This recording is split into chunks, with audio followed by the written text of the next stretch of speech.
इसको इस तरह प्रॉपर्ली ब्रेक करें, बस गलत ना हो, अच्छे तरीके से उसको बेस यूनिट में कन्वर्ट करके उसकी डायमेंशन को आप प्रेजेंट कर दें। नेक्स्ट क्वेश्चन की तरफ चलते हैं जी। If a resistor and capacitor are connected to a V volt battery then according to the KVL. पहले तो हमारे पास इसमें देखा जाए तो कीवर्ड जो आ रहा है that is KVL, Kirchhoff voltage law. अब किरचॉफ वोल्टेज लॉ एक्चुअली क्या था, दो लॉज आपने पढ़े थे, वो क्या था, एक केसीएल है, यहां पे पूछा गया केवीएल। केसीएल क्या था, the sum of all currents की वर्डिंग थी, और केवीएल में क्या होता है, the sum of all voltage in the circuit जो है that will be equivalent to the zero. अब यहां पे रेजिस्टर और कैपेसिटर की बात की गई है, और मुझे रिलेशन से कुछ समझ आ रही है कि टोटल वोल्टेज पूछा गया है और उसके अंदर जितने कंपोनेंट्स लगे हैं, लाइक रेजिस्टर है, कैपेसिटर है, या कुछ भी है। अब यहां पे हम देखें, क्लैरिफाई करते हैं इस पॉइंट को कि हम अकॉर्डिंग टू द जब रेजिस्टर की बात करेंगे तो उसका रेजिस्टर का वोल्टेज या V जो है that is exactly equal to IR के, और कैपेसिटर भी अटैच है, और कैपेसिटेंस के हवाले से अगर देखेंगे you know that Q is equal to CV, और V जो है वो that will be equal to Q over C। सो यहां पे अब अप्लाई करते हैं Kirchhoff voltage law, the sum of all voltage, so that is total voltage, you would like that कि VR प्लस VC, तो V is equal to IR आएगा और plus Q over C। So this one is your required answer. तो यहां पे जो correct answer बनेगा that would become alpha. Next question जो आया था जी, देखते हैं जी नस ने क्या दिया। इन यंग डबल स्लिट, बहुत आसान सवाल जी। In Young's experiment central spot in the interference pattern is. ये तो सिंपल, जब हम टॉपिक स्टार्ट ही करते हैं तो उसमें हमें क्लैरिफाई हो जाता है कि जब भी यंग डबल स्लिट एक्सपेरिमेंट में जो सेंट्रल फ्रिंज बनती है, याद होगा आपको सेंट्रल फ्रिंज, तो वो हमेशा कौन सी बनती है, दैट इज ब्राइट फ्रिंज। तो आपने इसका आंसर बस प्रॉपर्ली सिंपल डायरेक्टली दे दीजिएगा, that is always bright. Next question की तरफ चलते हैं कि आपके पास है इफ कैपेसिटर C और चार्ज है Q, वोल्टेज अभी, एनर्जी स्टोर्ड। कितना सिंपल क्वेश्चन आया, कोई भी स्टूडेंट जो है जिसकी मैं इवन ये भी कह लूं कि प्रिपरेशन ना भी हो तो वो भी सिंपल जो है वो ये क्वेश्चन कर सकता है। तो इसमें एज यू नो दैट कि इसमें हमारे पास जो है वो फार्मूला जो बनता है 1/2 CV square. So the correct answer is Charlie 1/2 CV square. Next question पे आते हैं। If a body is thrown vertically, हाँ ये कुछ स्टूडेंट ने पूछा था, उन्होंने इस क्वेश्चन ने थोड़ा सा डिफिकल्टी उनके लिए क्रिएट की थी, लेकिन इसमें एक टर्म जरा गौर से पढ़नी है कि इस क्वेश्चन में एक्चुअली कीवर्ड क्या आया है। वो क्या है? If a body is thrown vertically downward. अच्छा, नॉर्मली हम जो बात करते हैं कि थ्रोन वर्टिकली अपवर्ड है जी। अब पहले तो ये बताएं, जब थ्रोन वर्टिकली अपवर्ड की बात करते हैं तो जैसे फेंकते हैं तो स्पीड हाई होती है और आहिस्ता आहिस्ता आहिस्ता एक पर्टिकुलर हाइट पे जाके वो रुक जाएगा। यानी कि हम ये कह सकते हैं अपवर्ड जाते हो इसकी स्पीड क्या हो गई? कम। लेकिन यहां जरा लॉजिक उसने डिफरेंट दी है भाई। उसने कहा थ्रोन वर्टिकली डाउनवर्ड, किसी छत पे या बिल्डिंग पे खड़े होके एकदम से आपने उसको नीचे फेंक दिया। अब वो नीचे जाते हुए ये टर्मिनोलॉजी क्या कहती है? पहली तो बात ये है कि एज यू नो, कोई भी बॉडी अपवर्ड टू डाउनवर्ड नीचे जब गिरती है तो हर सेकंड में उसकी वेलोसिटी या स्पीड में क्या चेंज आ रहा होता है? यू नो दैट एक्सेलरेशन जी है, जी की वैल्यू 9.8 मीटर पर second square.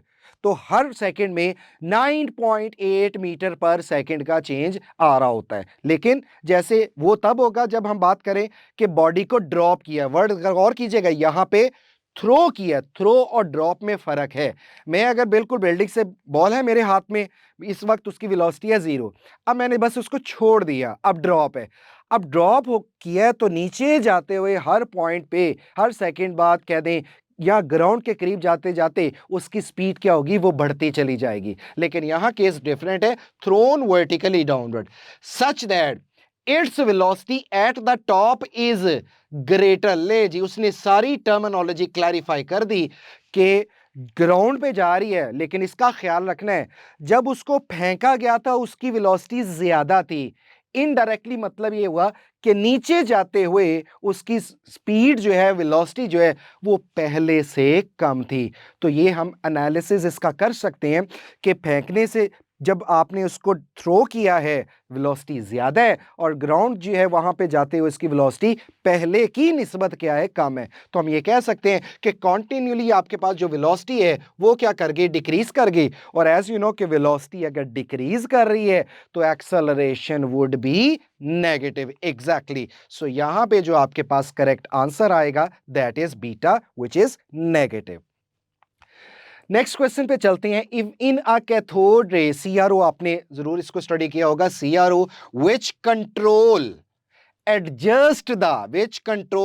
Adjust the intensity.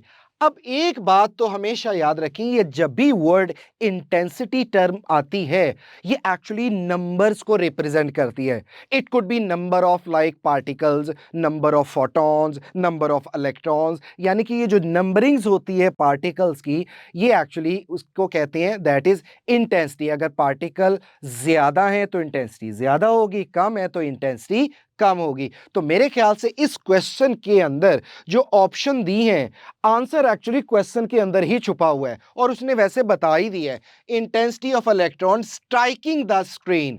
तो स्क्रीन के ऊपर जब स्ट्राइक करेगा भैया, स्क्रीन के ऊपर एक्चुअली क्या हो रहा होता है? हमें ब्राइटनेस कम या ज्यादा नजर आ रही होती है। जितने नंबर ऑफ इलेक्ट्रॉन हिट करेंगे जाके, भाई ब्राइटनेस उतनी ही बढ़ जाएगी। तो मेरे माइंड ने, अगर मुझे ये ऑप्शन में आंसर नहीं भी आता या मेरा नॉलेज नहीं है, तो मेरा एक माइंड प्रॉपर्ली क्लिक कर रहा है। बात इंटेंसिटी की गई है, स्ट्राइकिंग द स्क्रीन की गई है और स्क्रीन पे जनरली ब्राइटनेस रिप्रेजेंट हो रही होती है। So that is the reason यहां पे आपके पास सिंपल एक ही बचती option, that is intensity. Brightness यानी कि इंटेंसिटी को कंट्रोल कर रहा होता है। अब इसके अलावा ये देखेगा focus control, time based control, इसको भी थोड़ा देख लेते हैं। लुक एट दैट, इसको आप जरूर नोट कीजिएगा। लाइक इंटेंसिटी और brightness of the spot on CRO screen is controlled by, ये भी वर्ड है, ये क्वेश्चन आ सकता है। Control by what? Changing the number of electrons hitting the screen per unit time. अब ये जो है वो हो सकता है कि नेक्स्ट टाइम इसको क्वेश्चन को थोड़ा मॉडरेट करके उसको इस तरह पूछ लिया जाए। And it is done by adjusting. Adjust करना है किसको? ग्रिड बायस वोल्टेज को। ये भी एक टर्मिनोलॉजी है कि इसको एडजस्ट कैसे किया जाता है, उसे कहते हैं grid bias voltage. More negative reduces electrons है और लेस नेगेटिव इंक्रीज करेगा उसको इलेक्ट्रॉन को। इसलिए इसको कहते हैं this is called intensity control और ब्राइटनेस कंट्रोल की ये टर्म इसके लिए यूज की जाती है। आगे भी देख लेते हैं। फोकस कंट्रोल, अगर आप देखें तो फोकस कंट्रोल की अल्फा ऑप्शन गिवन है। फोकस कंट्रोल वो एक्चुअली क्या है? Focus control sharpens the spot. Time base control, यानी कि फोकस कंट्रोल क्या करता है कि जो स्पॉट है उसको जो है वो जनरली शार्प करता है। इसी तरह टाइम बेस क्या करता है? कंट्रोल करता है हॉरिजॉन्टल स्वीप। जो आपके पास पढ़ते हैं, वैसे तो आपने सीआरओ में पढ़ा होगा, लाइक वो जो है सॉटूथ वोल्टेज होता है, एक्स ग्रिड होती है, वाई ग्रिड होती है, ताकि वो एक एक्स को कंट्रोल करती है, एक वाई को करती है, ताकि बीम जब वो एग्जैक्टली स्ट्रेट हिट हो सके, जाके विदाउट एनी डेविएशन स्क्रीन पे हिट कर सके। तो जनरली टाइम बेस क्या control? Horizontal sweep, speed, triggers जो होता है वो स्टेबलाइज करता है वेव फॉर्म को। तो लिहाजा इन चारों ऑप्शन में नेक्स्ट टाइम अगर क्वेश्चन में कोई चेंज आ जाए तो वो ये पॉसिबल क्वेश्चन जो है वो बन सकते हैं। एनी हाउ, यहां पे जो हमारा आंसर रहेगा that is the Charlie, which is intensity और ब्राइटनेस कंट्रोल। नेक्स्ट क्वेश्चन की तरफ चलते हैं। Acceleration of body executing SHM is directly, बहुत सिंपल क्वेश्चन है कि एसएचएम में जो एक्सेलरेशन है इट इज डायरेक्टली टूवर्ड्स, ये तो वैसे ही हमें याद हुआ होता है, इसकी जो आपके पास एक्सेलरेशन की फॉर्मेशन है वो क्या बनती है? Directly proportional to the displacement, यानी कि आप कहते हैं directly proportional towards the mean position. और हमने इसको जनरली डायग्राम से भी रिप्रेजेंट किया था कि ये आपके पास स्प्रिंग है, अगर कोई मास जो है उसको हम जो है वो एक्सटेंड करके लेके जाते हैं तो ऑब्वियसली रीस्टोरिंग फोर्स उसकी डायरेक्शन जो होती है that is towards the mean position. तो सिमिलरली एक्सेलरेशन की डायरेक्शन भी किस तरफ होती है? Towards the mean position. ये इसकी फॉर्म है, ये वैल्यू है। और कभी इससे रिलेटेड ग्राफ अगर पूछ लिया जाए तो यू नो दैट कि ये आपके पास एक्सेलरेशन डिस्प्लेसमेंट ग्राफ कराएगा। डायरेक्टली प्रोपोर्शनल का मतलब यही हुआ कि जाहिर बात है वो एक स्ट्रेट लाइन बननी है। तो स्ट्रेट लाइन की कंडीशन नेगेटिव के साथ तो आएगा यूनिफॉर्मली डिक्रीजिंग। तो कभी ग्राफ पूछ लिया जाए तो वो आपके पास इसका आंसर ये बनेगा। Anyhow, the correct answer is its direction is towards the mean position.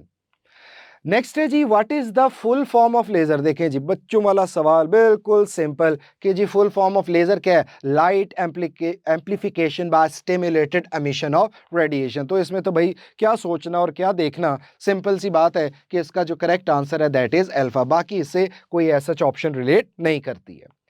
Next है जी, the total energy of pendulum. आप देख लें कॉन्टिन्यूली पेंडुलम के क्वेश्चन एक दो लाजमी आ रहे हैं। इस वजह से इस टॉपिक को अच्छे से हमें जो है वो समझना है। आपने during the lectures even though जो किप्स की जो फॉर्मेट चल रहा है उसमें अच्छे वे से इसको रीड आउट करना है और लेक्चर जो है वो अटेंड करने हैं। The total energy of pendulum is 50 joule. What will be its kinetic energy? ले जी, इस क्वेश्चन के अंदर जो मी इन पोजीशन है ये प्रॉपर इसका क्या है? कीवर्ड है। अब जब हम बात करते हैं जर्नल एक पेंडुलम की, तो पेंडुलम की फॉर्मेशन के अंदर वो हमारे पास जो है ये उसकी मीन पोजीशन है। और यू नो दैट यहां पे आपके पास उसकी क्या कह दें, this one is the it's extreme position. तो इन दोनों टर्म्स के अंदर हम देखते हैं जब बॉडी एग्जैक्टली एक्सट्रीम पोजीशन पे होगी तो हम ये कहते हैं कि जी उसकी पोटेंशियल एनर्जी जो है वो मैक्सिमम है और काइनेटिक एनर्जी जो है वो मिनिमम है। इसी तरह मीन पे अगर आएंगे, जब वो मीन से पास आउट करेगा तो स्पीड मैक्सिमम है। It shows that kinetic energy maximum है और पोटेंशियल एनर्जी मैं कह सकता हूं कि वो क्या है? वो मिनिमम है। लेकिन इन दोनों केसेस के अंदर जब टोटल एनर्जी की बात की जाए या किसी भी पॉइंट के ऊपर बात की जाए कि टोटल एनर्जी में क्या वेरिएशंस आ रही है, तो वो तो हमें ऑलरेडी पता है कि total energy is always remain constant, चाहे वो मीन पोजीशन है चाहे वो आपके पास एक्सट्रीम पोजीशन है। तो अब यहां पे हमें क्लैरिफाई हो गया कि क्वेश्चन में ये पूछा गया कि एक्चुअल में 50 जूल उसकी टोटल एनर्जी है। What will be its kinetic energy at mean? भाई मीन के ऊपर सिर्फ और सिर्फ काइनेटिक होती है, तो काइनेटिक ही एक्चुअली किसके इक्वल हो गया? वो total. Because we know that total energy क्या होती है? पोटेंशियल एनर्जी और काइनेटिक एनर्जी का क्या होगा? वो सम होगा। तो अगर पोटेंशियल एनर्जी नहीं है, जीरो है, व्हाटएवर, तो इसका मतलब है total energy totally exactly will be equal to the kinetic energy, लेकिन कहां पे? मीन पोजीशन पे। और अगर एक्सट्रीम की बात की जाए तो मैं ये कह सकता हूं कि total energy that will exactly equal to the potential energy. So that's the point. So यहां पे कोई इसमें चेंजिंग्स नहीं आएगी, कोई सोल्यूशन नहीं करने की जरूरत। सो आपका करेक्ट आंसर क्या रहेगा? दैट इज 50 जूल आपके पास आएगा। नेक्स्ट क्वेश्चन पे आता है, during isothermal process which of the following remain constant. बिल्कुल बेसिक सवाल आया, बड़ा आसान नस ने क्वेश्चन दिया। वो हमें ऑलरेडी पता है कि आइसोथर्मल में जो कांस्टेंट होता है that is temperature. What about the pressure? जिसमें प्रेशर कांस्टेंट होगा उसे हम जो नाम देते हैं वो कौन सा प्रोसेस आता है? दैट इज आइसोबैरिक है। सिमिलरली जिसमें वॉल्यूम कांस्टेंट होता है उसके लिए हम जो टर्म यूज करते हैं दैट इज आइसोकोरिक प्रोसेस, जिसमें वॉल्यूम कांस्टेंट होता है। बहरहाल यहां पे करेक्ट आंसर जो है दैट इज अल्फा। नेक्स्ट है जी, what happen to induced EMF if magnetic flux decreases to 1/3 of its original volume. तो इसने क्या है कि 1/3 जो है वो डिक्रीज हुआ है। 1/3 मतलब कि इसकी वैल्यू जो है वो क्या हो सकती है? ईएमएफ की।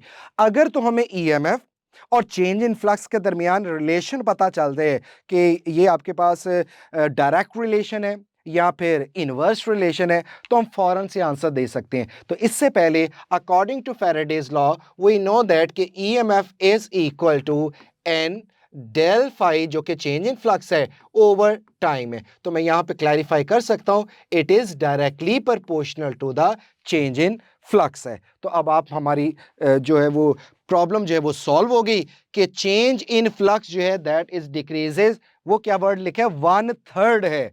तो अगर ये 1/3 है तो ईएमएफ भी क्या हो जाएगी? 1/3। So correct answer is EMF would becomes क्या आएगा? That is 1/3। So correct beta answer यहां पे मौजूद है। नेक्स्ट चलते हैं जी, in a simple microscope the lens forms an image that is. अब यहां पे अगर गौर करें तो ऑप्शन को देख के मुझे क्लैरिफाई हो गया कि यहां पे इमेज की जो नेचर है वो पूछी जा रही है। तो इसके लिए स्टूडेंट्स आपको सिंपल माइक्रोस्कोप, इसी तरह कंपाउंड माइक्रोस्कोप और एस्ट्रोनॉमिकल टेलीस्कोप की इमेजेस जो बनती हैं उनकी नेचर्स लाजमी पता होनी चाहिए, जिससे हम डायरेक्टली उसका आंसर कर सकते हैं।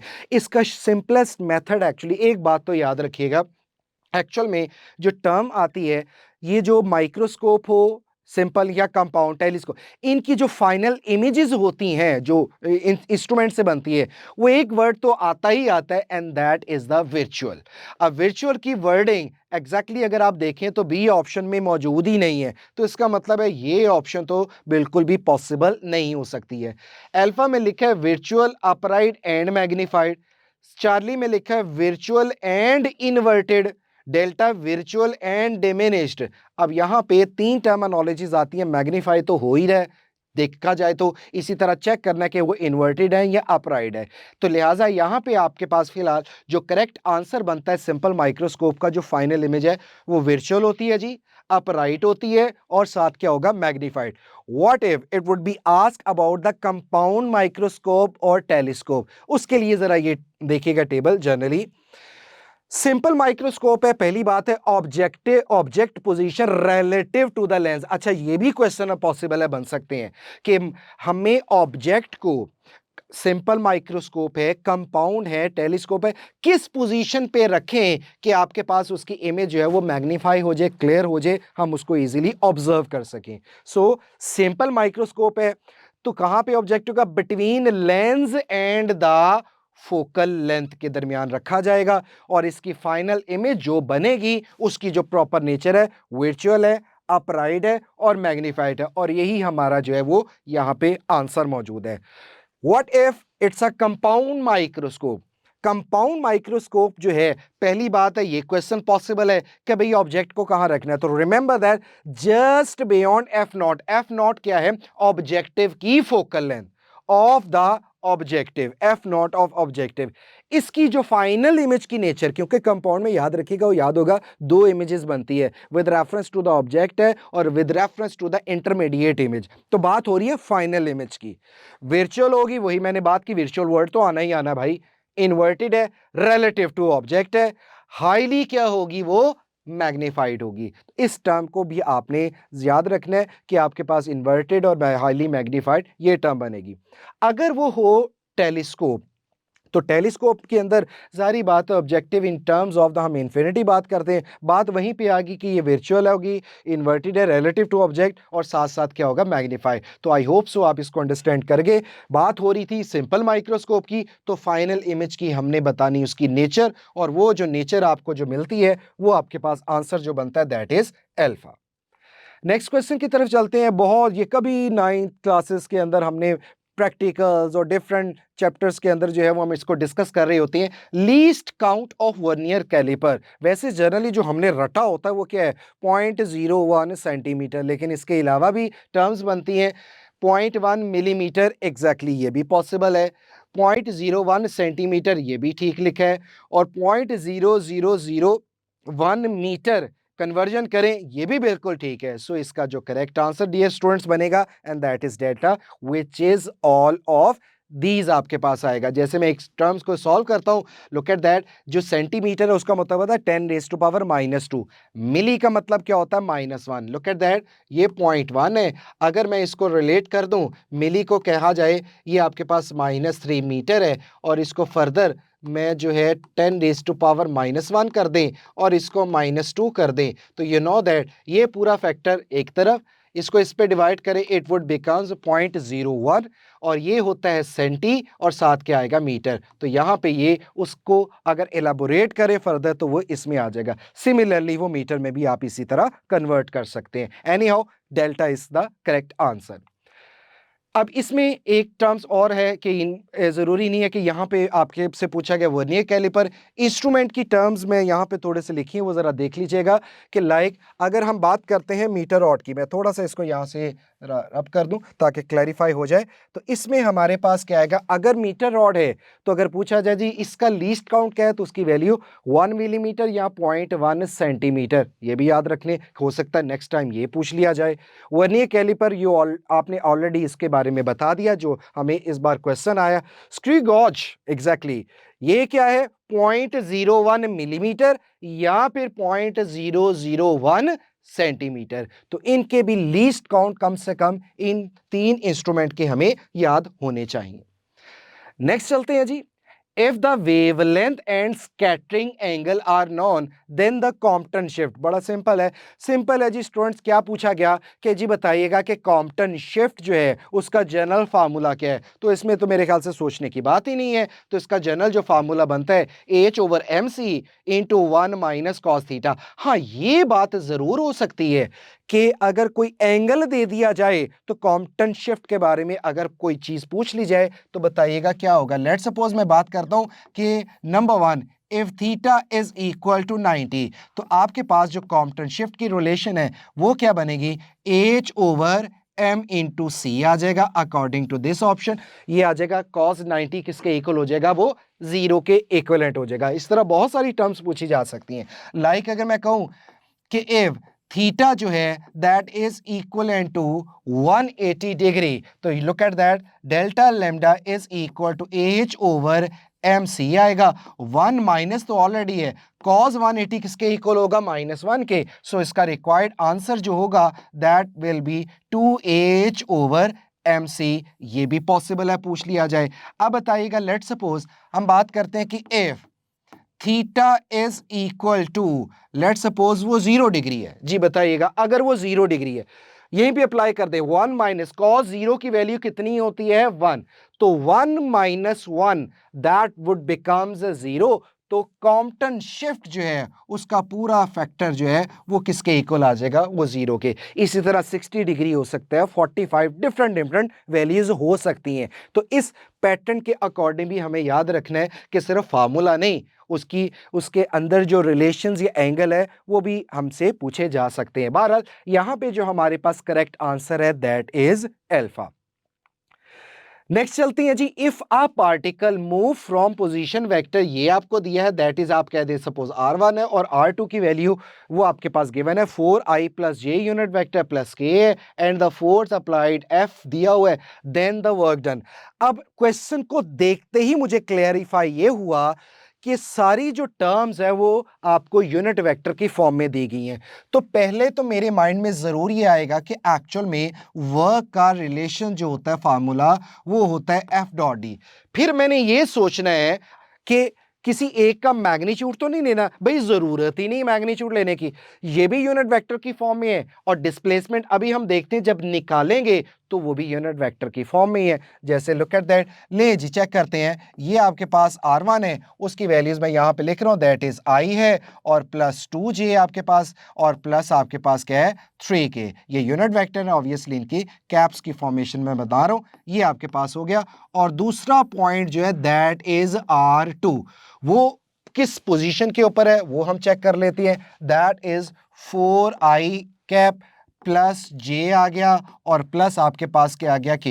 अब इन दोनों के दरमियान हमने D कह दें या R कह दें, वो फाइंड आउट करना है। तो किस तरह फाइंड आउट करते हैं दो पॉइंट्स के दरमियान डिस्टेंस को? तो वो एज यू नो दैट कि this one final point minus initial point को हम उसमें से माइनस कर देंगे। तो इनकी वैल्यूज को पुट करते हैं। देखिएगा जी, अब इसमें मेरे ख्याल से डायरेक्टली कर दिया जाए तो दैट इज फाइन। I को I में से करना है, J को J में से माइनस, K को K में से ही करना है। 4I माइनस I यानी कि 1 ही हो गया। ये आपके पास क्या बन गया, ये 3I। 1J minus 2J just minus 1J आएगा। K माइनस 3K, तो ये कितना आ जाएगा माइनस 2K। ले जी, ये तो हमने इसका जो है वो डिस्प्लेसमेंट या उसकी वेक्टर की फॉर्म निकाली दो पॉइंट्स के दरमियान। इस वैल्यू में अब हमने पुट कर देना है। You know that once again work is equal to, force की वैल्यू ऑलरेडी गिवन दी हुई है and that is 2I minus J और प्लस K है, और इसका हमने सिंपल डॉट ले लेना है R के साथ दो पॉइंट्स के दरमियान जो डिस्प्लेसमेंट निकाला, और वो आपके पास ये लिख लेते हैं 3I माइनस J और माइनस 2K। ले जी, डॉट प्रोडक्ट में वी नो दैट I को I से करना है, J को J से और K को K के साथ है। इसको सॉल्व करते हैं। Look at that, 2 into 3 it gives you 6, I dot I तो हो गया जी 1, माइनस 1 इंटू माइनस तो ये क्या हो जाएगा प्लस 1। सिमिलरली 1 को मल्टीप्लाई करना है माइनस 2 के साथ तो ये आ जाएगा आपके पास माइनस 2। K डॉट K वो तो हो गए सब जो है वो 1 के इक्विवेलेंट। तो 6 एज यू नो दैट ये आ जाएगा 7 माइनस 2 आ गया। सो हमारा required answer that will be the 5 joule which is actual option is 40। So correct answer जो बना हमारा वो क्या बनेगा 40। जस्ट आपने डॉट प्रोडक्ट लेना। हाँ, बाज़ का तो ये भी हो सकता था कि अगर फोर्स की वैल्यू, मैं वैसे बात कर रहा हूं, अगर लिख दी जाती जो वो है ही 2 न्यूटन, अब क्या करते आप? अब क्या करना था कि जो आपको वेक्टर दिया हुआ है फिर आपने इसका मैग्नीट्यूड लेना था। एंगल अगर दिया होता तो लगा देते, अदरवाइज इसके मैग्नीट्यूड को सिंपल इस 2 से मल्टीप्लाई करते और आपका आंसर आ जाता। हमने डॉट में इसलिए रहने दिया कि एफ भी in terms of vector form है और डी भी जो है वो in terms of vector form ही है, तो सिर्फ डॉट प्रोडक्ट के थ्रू हमने इसको रिजॉल्व कर लिया।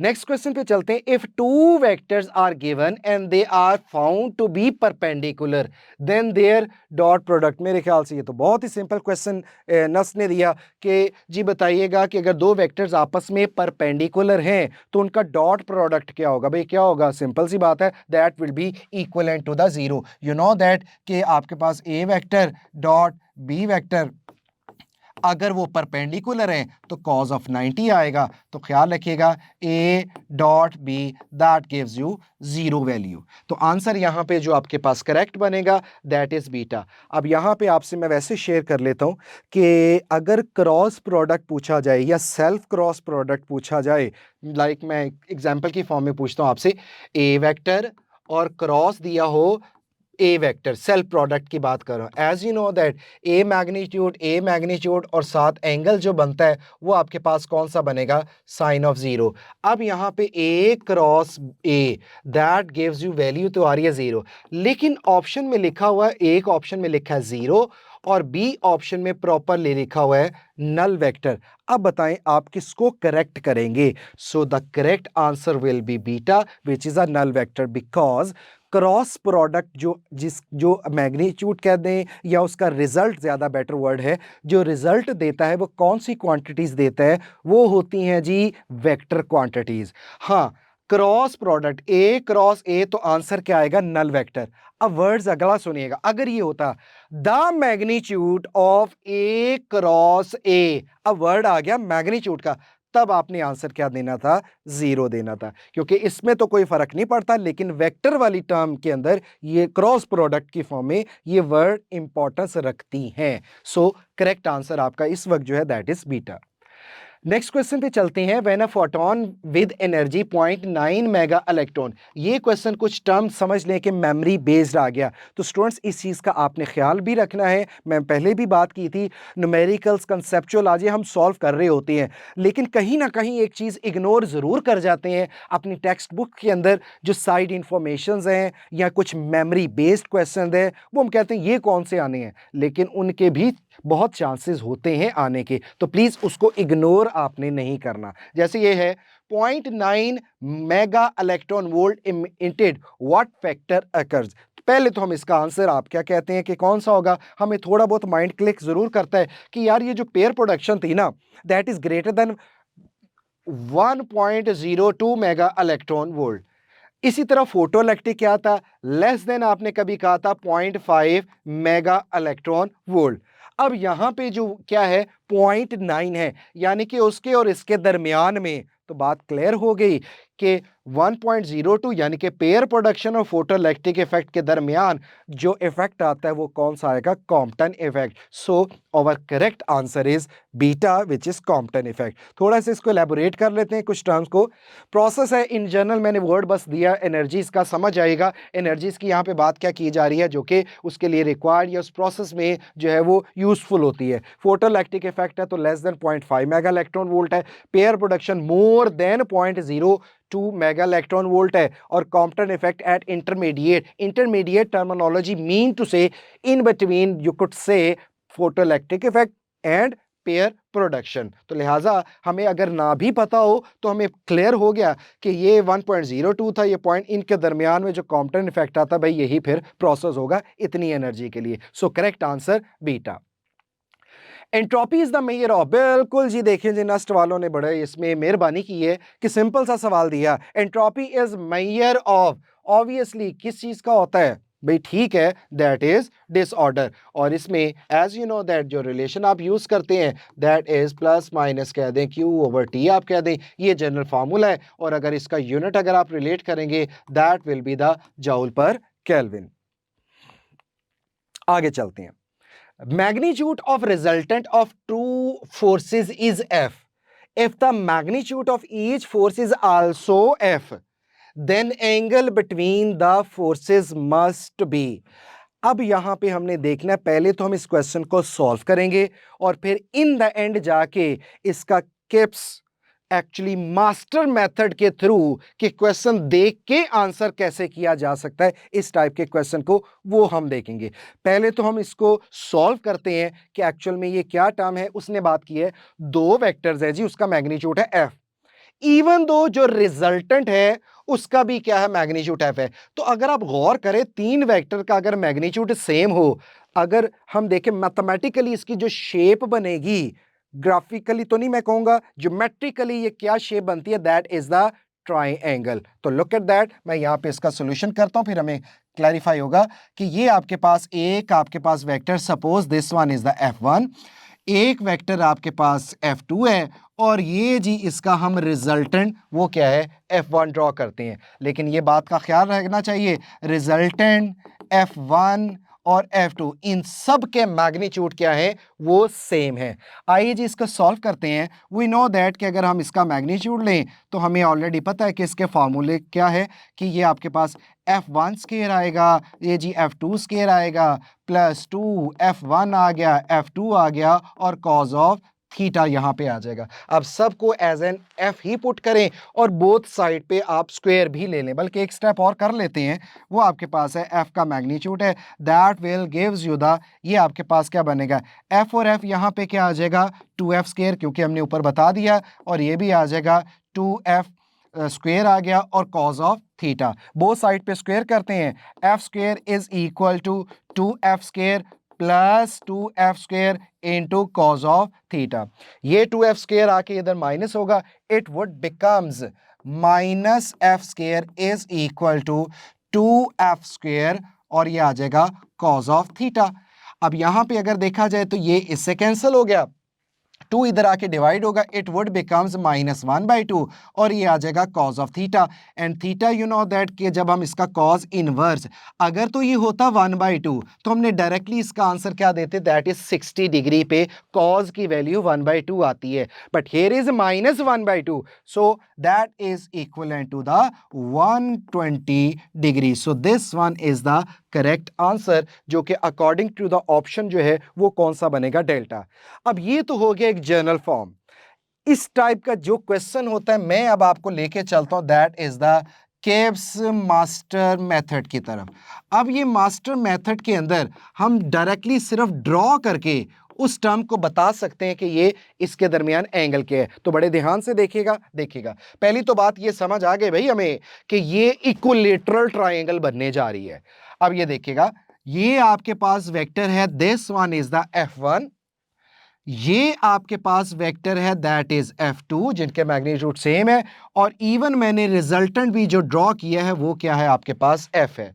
अब पॉइंट यहां पे ये आता है कि आपको इतना आइडिया होगा, जो इक्विलेटरल ट्रायंगल होती है इन तीनों के जो सम है वो किसके इक्वल है, सम 180, और 180 कैसे बनेगा, 60 60 और यहां पे भी क्या होगा, 60। अब इंपॉर्टेंट बात क्या है, इन दो वेक्टर्स के दरमियान अगर मुझे लगा, वैसे तो ऐसे लगा कि ये एंगल कितना है, 60, क्योंकि इक्विलेटरल ट्रायंगल है, बट रिमेंबर स्टूडेंट्स, यहां पे F1 का हेड है और F2 की यहां पे टेल है। तो याद रखिएगा, कभी भी हेड और टेल के दरमियान एंगल नहीं ड्रॉ कर सकते। एंगल जो बनेगा मैक्सिमम टेल टू टेल बनाया जा रहा होता है, या हेड टू हेड भी होता है, लेकिन टेल टू टेल एंगल है। इसके लिए फिर क्या करना पड़ा, अगर मैं F1 को थोड़ा यहां पे एक्सटेंड कर दूं, F1 को यहां पे एक्सटेंड कर दिया जाए, तो लुक एट दैट, इसका एरो हेड जो है वो फर्दर आगे प्रोसीड कर जाएगा। अब लुक देखें कि यहां पे F1 की टेल भी आ गई और F2 की भी टेल आ गई, तो देखा जाए मुझे ये एक्चुअली अब एंगल जो है वो रिक्वायर्ड होगा। तो बताइएगा टोटल एंगल कितना था, 180, इंटीरियर एंगल दैट इज 60 को अगर माइनस कर दें, इट वुड बिकम्स 120 डिग्री। तो ये सिंपल ड्रॉ करके एक स्टेप में मैंने बता दिया। तो मैंने वर्ड क्या यूज किया, हेड और टेल के दरमियान एंगल ड्रॉ नहीं किया जाता। और हमें क्लू क्या मिल रहा है, तीनों वेक्टर सेम है, इक्विलेटरल ट्रायंगल है, इंटीरियर एंगल जो है वो 60-60 के हैं, लेकिन अगर प्रॉपर्ली आंसर अगर मैं देना चाहूं तो वो 60 नहीं दिया जा सकता। रीजन मैंने आपसे जनरली शेयर की। अब अपने माइंड में आप बिठा लीजिए, when ever three vectors are given, three vectors mean two are the vectors and one of its resultant, तो इनके दरमियान अगर तो वो इक्वल मैग्नीट्यूड रखते हैं तो हमेशा उनके दरमियान, वेक्टर्स के दरमियान जो एंगल बनेगा वो कितना बनेगा, दैट वुड बिकम्स 120 डिग्री। तो आप डायरेक्टली इसका आंसर डेल्टा जो है वो आप दे सकते हैं।